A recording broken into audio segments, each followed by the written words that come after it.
bir manat çıxır onda tapırda verir. Ay Harasa. ay xala. Balana qurban ol. Bəy bax. Mən oğru deyim. Allah hamdolsun. Ay, sen hala. Adım 50 də peyvəndə. Harasa.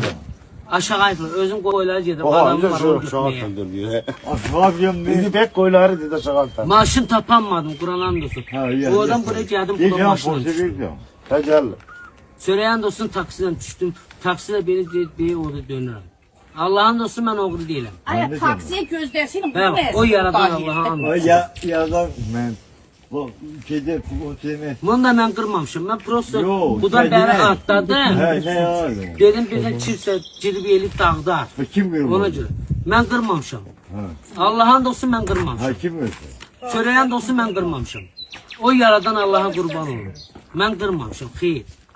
Benim oğruqdan əlaqəm yoxdur. Ben hava pulunu kazanırım. Vəssalam. Yeter kazandı. Hasan. Ne hava zəhmətini. Bu hazır tanıyorsun bunu. Ağaç neden kırılır? Ben bunu çoktan tanıyorum. Bu ağaç niye Bir de ben maşına çeşmişim.